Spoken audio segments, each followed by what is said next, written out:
ಇಂದಿನ ಮಕ್ಕಳೇ ನಾಳಿನ ಪ್ರಜೆಗಳು ಅಂತ ಹೇಳ್ತೀವಿ. ಆ ಮಕ್ಕಳನ್ನು ಉತ್ತಮ ಪ್ರಜೆಗಳಾಗಿ ಮಾಡೋದು ಕೂಡ ನಮ್ಮದೇ ಜವಾಬ್ದಾರಿ ಆಗುತ್ತೆ. ಆದರೆ ಭವಿಷ್ಯ ಅಂತ ಸಂದರ್ಭದಲ್ಲಿ ಈ ಭವಿಷ್ಯ ಅಂದ್ರೇನು, ಈ ಭವಿಷ್ಯಕ್ಕೆ ಯಾರು ಕಾರಣೀಕರ್ತರಾಗಿರ್ತಾರೆ, ಇದ್ರ ಬಗ್ಗೆ ತಿಳಿಸ್ಕೊಡೋದಕ್ಕೆ ಇವತ್ತು ನಮ್ಮ ಕಾರ್ಯಕ್ರಮದಲ್ಲಿ ಶ್ರೀ ಪುರುಷೋತ್ತಮ್ ದೇಶಿಕ್ ಗುರೂಜಿ ಅವರಿದ್ದಾರೆ. ಮೊದಲಿಗೆ ಅವರಿಗೆ ಕಾರ್ಯಕ್ರಮಕ್ಕೆ ಸ್ವಾಗತವನ್ನು ಕೋರೋಣ. ಗುರುಗಳೇ, ಕಾರ್ಯಕ್ರಮಕ್ಕೆ ಸ್ವಾಗತ. ನಮಸ್ಕಾರ. ಗುರುಗಳೇ, ಇಂದಿನ ಮಕ್ಕಳೇ ಮುಂದಿನ ಪ್ರಜೆಗಳು ಅಂತ ಹೇಳ್ತೀವಿ. ಪ್ರಜೆಗಳು ಆ ಮಕ್ಕಳು ಅಂದಾಗ ಅವರ ಭವಿಷ್ಯವನ್ನು ನಾವು ನೋಡಬೇಕಾಗಿದೆ. ಹಾಗಾಗಿ ಮೊದಲನೇದಾಗಿ ನಂಗೆ ತಿಳಿಸ್ಕೊಡಿ, ಭವಿಷ್ಯ ಅಂದ್ರೆ ಏನು?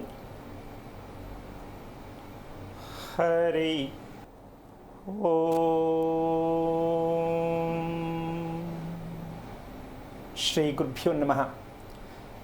ತುಂಬ ವಿಶೇಷವಾಗಿರ್ತಕ್ಕಂಥ ಪ್ರಶ್ನೆ ಕೇಳಿದೆ. ನಿಜಕ್ಕೂ ಇದನ್ನು ಜನಕ್ಕೂ ಕೂಡ ನಾನು ಈ ಪ್ರಶ್ನೆ ಹಾಕ್ತಾನೆ ಇದ್ದೀನಿ. ಮುಂದಿನ ಭವಿಷ್ಯ ಹೇಳಿ, ಮಗು ಭವಿಷ್ಯ ಹೇಳಿ ಅಂತಾರೆ. ಭವಿಷ್ಯ ಯಾರು ಹೇಳಕ್ಕಾಗತ್ತೆ, ಎಲ್ಲಿ ಕೇಳಕ್ಕಾಗತ್ತೆ, ಇದು ಮೊದಲು ಅರ್ಥ ಮಾಡ್ಕೋಬೇಕು. ಭವಿಷ್ಯ ಇರೋದು ನಮ್ಮ ಕೈಯಲ್ಲಿ ಅಂತ ಎಲ್ಲಿವರೆಗೂ ನಾವು ತಿಳ್ಕೊಳ್ಳಲ್ವೋ ಅಲ್ಲಿವರೆಗೂ ಭವಿಷ್ಯದ ಮೇಲೆ ಅವಲಂಬಿಸ್ಕೊಂಡಿರ್ತೀವಿ ನಾವು. ಅಂದರೆ ಭವಿಷ್ಯ ನಮ್ಮ ಕೈಯಲ್ಲಿರೋದು, ನಾವು ರೂಪಿಸ್ಕೋಬೋದು. ರೂಪಿಸ್ಕೊಳ್ಳೋಕೆ ನಾವು ಹುಟ್ಟಿರೋದಿಲ್ಲಿ. ಅದೇ ನಾವು ಸಾಲ ತೀರಿಸ್ಬೇಕಾಗಿರೋದು. ಈ ಭೂಮಿಯಲ್ಲಿ ಹುಟ್ಟಿದ್ದು ಏನಕ್ಕೆ ಅಂದರೆ ನಾವು ಹುಟ್ಟಿದ್ದು ಏನಕ್ಕೆ. ಈ ಪ್ರಶ್ನೆ ಎಷ್ಟು ಜನಕ್ಕೆ ಅರ್ಥ ಆಗುತ್ತೋ ಗೊತ್ತಿಲ್ಲ. ಇಲ್ಲಿ ಕೇಳಿದ್ರೆ ನಾನು ದುಡ್ಡು ಮಾಡೋಕ್ಕೆ ಅಂತ ಒಬ್ರು ಅಂತಾರೆ, ಆಫೀಸರ್ ಆಗ್ಬೇಕಂತ ಇನ್ನೊಬ್ರು ಅಂತಾರೆ. ಇದಕ್ಕೆ ಯಾವುದೋ ಎಂಡಿಲ್ಲ. ಇದು ಮುಖ್ಯವಾದ ವಿಷಯ ಏನಂದ್ರೆ, ನಾನಿಲ್ಲಿ ಬಂದದ್ದು ಏನಕ್ಕೆ, ಹೋಗುವುದೆಲ್ಲಿಗೆ ಬೇಡ, ಅದು ನಮ್ಗೆ ಗೊತ್ತಿಲ್ಲ. ಇಲ್ಲಿ ಬಂದದ್ದು ಏನಕ್ಕೆ, ಇದು ಕಾರಣ ಬೇಕಾ ಬೇಡವಾ? ಎಷ್ಟು ಜನ ಇದನ್ನ ತಿಳ್ಕೊಳ್ಳೋ ಪ್ರಯತ್ನ ಮಾಡ್ತಾ ಇದ್ದಾರೆ? ಇಲ್ಲ. ಓಕೆ, ಇದನ್ನ ಎಷ್ಟು ಜನ ಹೇಳ್ತಾ ಇದ್ದಾರೆ?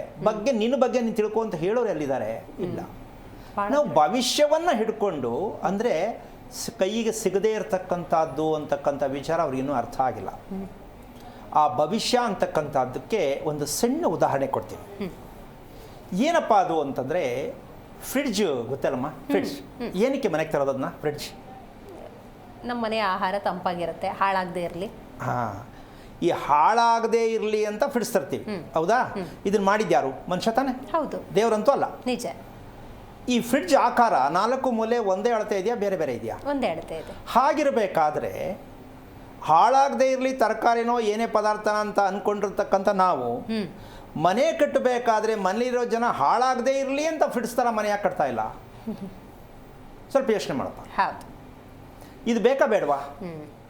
ಮನೇಲಿರೋ ಜನ ಹೆಂಡತಿ ಒಂಥರ, ಗಂಡ ಒಂಥರ, ಮಕ್ಕಳು ಒಂಥರ, ಕುಟುಂಬ ಒಂಥರ ಅನ್ಕೋತಾ ಇದ್ದೀವಿ ನಾವು. ಹಾಗೆ ಈ ಫ್ರಿಡ್ಜ್ನ ಏನಕ್ಕೆ ತಗೋಬೇಕಾಗತ್ತೆ ಅಂದರೆ, ತಾಯಿಯ ಗರ್ಭದಲ್ಲಿರ್ತಕ್ಕಂಥ ಮಗುವಿಗೆ, ಆ ಮಗುಗೆ ಏನು ತೊಂದರೆ ಆಗದೇ ಇರಲಿ ಅಂತಕ್ಕಂಥದ್ದು ಅನ್ಕೋತಾ ಇದೆಯೇ ಹೊರತು ತೊಂದರೆ ಆಗೋದಕ್ಕೆ ಏನು ಆಗ್ತಾ ಇದೆ ಅಂತ ನಾನು ತಿಳ್ಕೊಂಡಿಲ್ಲ. ಗರ್ಭಾವ್ಯವಸ್ಥೆಯಲ್ಲಿರ್ತಕ್ಕಂತಹ ಮಗುಗೆ ತೊಂದರೆ ಆಗಬಾರ್ದು ಅಂದರೆ ಸೇಫ್ ಆಗೋದು, ಜೀವ ಸಹಿತ ಇರಬೇಕು ಅನ್ನೋದಷ್ಟೇ ಸೇಫ್ಟಿ ಮಾಡ್ತಾ ಇದ್ದೀವಿ ಹೊರತು ಅದರ ರಕ್ಷಣೆಯ ತಾಯಿಯ ಕರ್ತವ್ಯ ಏನಾಗಿರಬೇಕು. ಯಾಕಿದೆಲ್ಲ ಬೇಕಾಗತ್ತೆ ಅಂದರೆ, ಮಗುವಿಗೆ ತಾಯಿಯ ಮೂಲಕ ಆಹಾರ, ಹೌದಾ? ತಾಯಿಯ ಮೂಲಕ ಉಸಿರಾಟ. ಹಾಗಿರಬೇಕಾದ್ರೆ ಆ ತಾಯಿಯಲ್ಲಿ ಏನೆಲ್ಲ ಆಹಾರ ಪ್ರಕ್ರಿಯೆ ಇದೆ, ಉಸಿರಾಟದ ಪ್ರಕ್ರಿಯೆ ಹೇಗಿದೆ, ಅದು ಮಗು ಅದೇ ತಾನೇ ಆಗಿರ್ತಕ್ಕಂಥದ್ದು. ನಿಜ. ಆ ತಾಯಿಯ ಉಸಿರಾಟದಲ್ಲೂ ಮತ್ತೆ ಆಹಾರ ಪ್ರಕ್ರಿಯೆಯಲ್ಲಿ ಬೇಜಾರು, ಆವೇಶ, ಆತಂಕ, ಅನಾರೋಗ್ಯ ಎಲ್ಲವೂ ಇರುತ್ತಲ್ಲ. ನಿಜ. ಈಗ ಆ ಮಗು ಮೆದುಳಿಗೆ 4ನೇ ತಿಂಗಳಲ್ಲಿ ರೆಕಾರ್ಡಿಂಗ್ ಶುರುವಾಗತ್ತೆ. ಆ ರೆಕಾರ್ಡಿಂಗ್ ಸಮಯದಲ್ಲಿ ನಾನು ಹೇಗಿರಬೇಕು, ಹೇಗೆ ನಡ್ಕೋಬೇಕು ಗೊತ್ತಿಲ್ಲ. ಇದಕ್ಕೆ ಶಿಕ್ಷಣ ವ್ಯವಸ್ಥೆ ಇಲ್ಲ, ಸಂಸ್ಕಾರವೂ ಇಲ್ಲ. ಸಂಸ್ಕಾರದ ಅರ್ಥನೇ ಗೊತ್ತಿಲ್ಲ. ನೀನು ಹೇಳ್ದಂಗೆ ಭವಿಷ್ಯದ ಜೊತೆ ಹೇಳ್ಬಿಡ್ತೀನಮ್ಮ.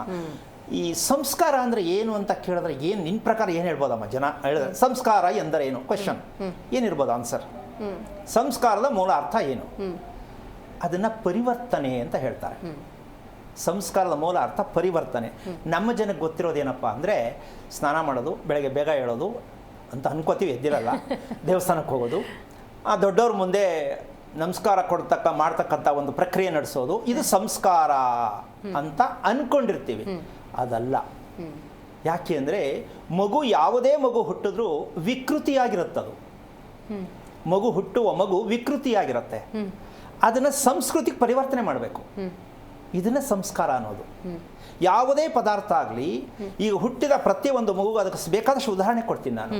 ಯಾಕೆ ಅಂದರೆ ಪ್ರತಿಯೊಂದು ಮನುಷ್ಯ ರೂಪದ ಪ್ರಾಣಿಯಾಗಿಯೇ ಮಗು ಹುಟ್ಟುತ್ತೆ ಹೊರತು ಜ್ಞಾನವಂತ ಮಗು ಹುಟ್ಟಲಿಕ್ಕೆ ಸಾಧ್ಯನೇ ಇಲ್ಲ. ಹುಟ್ಟುವ ಪ್ರತಿ ಮಗು ಯಾವುದೇ ಧರ್ಮದಲ್ಲಿರಲಿ ಮನುಷ್ಯ ರೂಪದ ಪ್ರಾಣಿಯೇ. ಹೇಗೆ ಹೇಳ್ಬೇಕಾಗತ್ತೆ ಮನುಷ್ಯ ರೂಪದ ಪ್ರಾಣಿನೇ ಅಂತ ಹಿಂಗೆ ಒಪ್ಕೋಬೋದು ಅಂತ ಹೇಳಿದ್ರೆ ಏನೋ ಡೌಟ್ ಇದೆಯಾ? ಅರ್ಥ ಆಗತ್ತಾ? ಪ್ರಾಣಿ, ಮನುಷ್ಯ ರೂಪದ ಪ್ರಾಣಿ. ಯಾಕೆ ಹೇಳ್ಬೇಕು ಅದನ್ನು? ಮನುಷ್ಯನೇ ತಾನೇ ಅದು. ಮನುಷ್ಯನ ಹೊಟ್ಟೆಯಲ್ಲಿ ಮನುಷ್ಯನೇ ಹುಟ್ಟುತ್ತಲ್ವಾ? ಅಲ್ಲಿ ನಾವು ಭವಿಷ್ಯದ ಬಗ್ಗೆ ಯೋಚನೆ ಮಾಡಬೇಕಾದ ಪ್ರಸಂಗ ಬರುತ್ತೆ. ಮನುಷ್ಯನ ಹೊಟ್ಟೆಯಲ್ಲಿ ಅಂದರೆ ತಂದೆ ತಾಯಿ ನಾವು ಕಾರಣಕರ್ತರು. ನನ್ನ ಮಗು, ನನ್ನ ಮಗ, ನನ್ನ ಮಗಳು ಅಂತ ಹೇಳ್ತೀವಿ. ನಿಜಕ್ಕೂ ನಮ್ಮ ಮಗ, ನಮ್ಮ ಮಗಳು ಹೇಳಕ್ಕೆ ಅಧಿಕಾರ ಇಲ್ಲಮ್ಮ. ಯಾಕೆ? ಸಾಧ್ಯನೇ ಇಲ್ಲ. ಆದರೆ ನನ್ನ ಹೊಟ್ಟೆಯಲ್ಲಿದ್ದಕ್ಕೆ, ಜನ್ಮ ಕೊಟ್ಟಿದ್ದಕ್ಕೆ, ಹಾಗಿರ್ಬೇಕಾದ್ರೆ ಮಗು ಬೆಳೆದ ಮೇಲೆ ನಿಮ್ಮ ಮಾತು ಕೇಳಬೇಕಿತ್ತದು. ಮಗು ನಿಮ್ದೇ, ಹೌದು, ನಿಮ್ದೇ ಸೃಷ್ಟಿ ಅಂತ ಅನ್ಕೊಂಡಿದ್ರ. ಕೆಲವರು ದೇವರು ಅಂತಾರೆ, ಅದು ಅವ್ರ ವೈಯಕ್ತಿಕ. ಆದರೆ ಆ ಮಗು ನಿಮ್ಮ ಮಾತನ್ನೇ ಪಾಲನೆ ಮಾಡಬೇಕಿತ್ತು. ಮಾಡ್ತಾ ಇದೆಯಾ? ಇಲ್ಲ. ಮತ್ತೆ ನಮ್ಮ ಮಗು ಅಂದ ಮೇಲೆ ನಿಮ್ಮ ಮಾತು ಮೀರಿ ಬೇರೆಯವ್ರನ್ನ ಯಾರನ್ನೋ ಮದುವೆ ಮಾಡೋದೋ ಲವ್ ಮಾಡ್ಕೊಳ್ಳೋದೋ ಯಾಕೆ ಮಾಡ್ತವು? ಕೇಳಬೇಕಿತ್ತಲ್ಲ. ಹೌದು. ಅದೊಂದೇ ಅಲ್ಲ, ಪ್ರತಿಯೊಂದಕ್ಕೂ ಕೂಡ ವಿರುದ್ಧವಾಗಿ ನಡ್ಕೊಳ್ತಕ್ಕಂತಹ ಪ್ರಕ್ರಿಯೆ ತಂದೆ ತಾಯಿಗೆ ತುಂಬ ದುಃಖ ಕೊಡ್ತಾ ಇದೆ. ಇದನ್ನು ಎಲ್ಲಿ ತಗೊಂಡೋಗಿ ಮಕ್ಕಳನ್ನ ಸೇರಿಸ್ಬೇಕು? ಹಾಸ್ಟೆಲ್ಗೆ ಹಾಕದ? ಸಾಧ್ಯ ಇಲ್ಲ. ಸೊ ಅವ್ರು ಅಂದ್ಕೊಂಡಿರ್ತಾರೆ ಹಾಸ್ಟೆಲ್ಗೆ ಹಾಕಿದ್ರೆ ಮಗು ಚೆನ್ನಾಗಿ ಓದಬೇಕು ಅಂತ ಹಾಸ್ಟೆಲ್ಗೆ ಹಾಕ್ತಾರೆ ಹೊರತು ಆ ಮಗು ಆತ್ಮಹತ್ಯೆಗೆ ಹತ್ರ ಮಾಡ್ಕೊಳ್ಳುವಂಥ ಮಟ್ಟಕ್ಕೆ ನಾವು ಹಾಕ್ತಾ ಇದ್ದೀವಿ ಅಂತ ಅಪ್ಪ ಅಮ್ಮನಿಗೂ ಅರ್ಥ ಆಗಿಲ್ಲ ನೋಡಿ. ಹಾಸ್ಟೆಲ್ಗೆ ಮಗುವನ್ನು ಹಾಕುವ ತಂದೆ ತಾಯಿಗಳೇ ಒಂದು ವಿಚಾರವನ್ನು ಹೇಳಕ್ಕೆ ಇಷ್ಟಪಡ್ತೀನಿ. ಪ್ರೀತಿಯಿಂದ ವಂಚಿತವಾದ ಮಗು ಆತ್ಮಹತ್ಯೆಗೆ ಸರಿ. ಇದಕ್ಕೆ ಇವತ್ತು ಬೆಳಗ್ಗೆ ಒಂದು ಪೇಪರ್ ಒಂದು ಮೆಸೇಜ್ ನೋಡಿದೆ ನಾನು. ಓದ್ತಿರ್ತಕ್ಕಂಥ ಮಕ್ಕಳು 10 ವ್ಯಕ್ತಿಯಲ್ಲಿ ಒಬ್ಬ ವ್ಯಕ್ತಿ ಆತ್ಮಹತ್ಯೆ ಆಗ್ತಾನಂತೆ, ಓದ್ತಾ ಇರುವಂಥ ವ್ಯಕ್ತಿ. ನಿಜ. ಸೊ ಹಾಗಿದ್ದ ಮೇಲೆ ಶಿಕ್ಷಣ ವ್ಯವಸ್ಥೆ ಅಂತಕ್ಕಂಥ ತಪ್ಪಾ ಸರಿನಾ? ಇದನ್ನ ಯೋಚನೆ ಮಾಡಬೇಕು. ಶಿಕ್ಷಣ ತಪ್ಪಲ್ಲ. ನಮ್ಮ ಮಗುವಿನ ಮೂಲ ಶಿಕ್ಷಣ ಯಾವುದು ಅಂತ ತಿಳಿದಿಲ್ಲ ನಾವು. ಹೌದಲ್ಲ? ಇಲ್ಲಿ ಜ್ಞಾನ, ವಿಜ್ಞಾನ. ಇಲ್ಲಿ ನಮಗೆ ಬೇಕಾಗಿರ್ತಕ್ಕಂಥದ್ದು ಈ ಜ್ಞಾನ ಅಂತಕ್ಕಂಥದ್ದು ನಮ್ಗೆ ಗೊತ್ತಾದಾಗ, ಅಮ್ಮ ಬೆಳಿಗ್ಗೆ ರಾತ್ರಿ ಅಮಾವಾಸ್ಯೆ ಒಳ್ಳೆಯದು ಕೆಟ್ಟದ್ದು ಏನೂ ನಮ್ಗೆ ವ್ಯತ್ಯಾಸ ಆಗಲ್ಲ.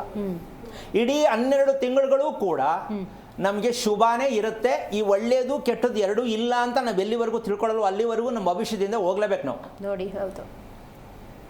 ಒಳ್ಳೆ ದಿನ ಹೇಗಿದೆ ಅದು?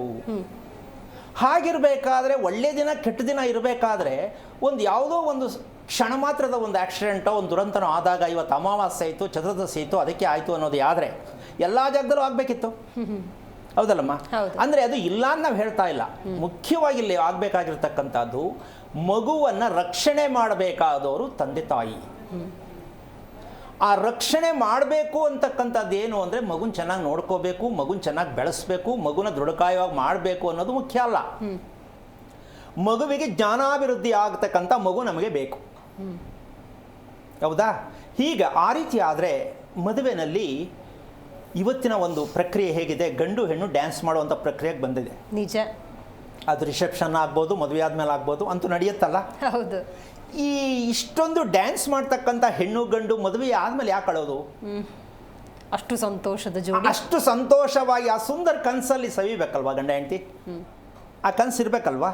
ಎಲ್ಲಿ ಹೋಯ್ತದು?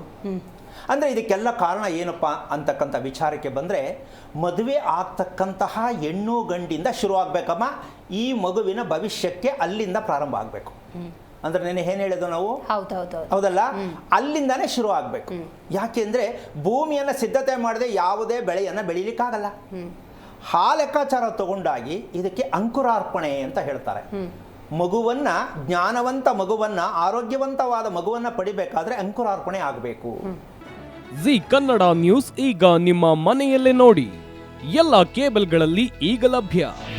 ನಿಮ್ಮ ನೆಚ್ಚಿನ ಜಿ ಕನ್ನಡ ನ್ಯೂಸ್ ಈಗ ಸನ್ ಡೈರೆಕ್ಟ್ ನಲ್ಲಿ number 292, Tata play number 1664, Jio TV number 1334, NXT digital number 30, in cable number 30, city networks 51, U digital number 162, GTPL number 17, Rockline telecommunications number 42, Shri Basaveshwara cable number 168, rural cable network 60, Vinayaka digital 57, Abhishek cable 821, city channel 53, Siddeshwara cable network 57, V4 digital Infotech 628, Surya digital networks 53, Gajanan digital number 836, Malnad Infotech private limited number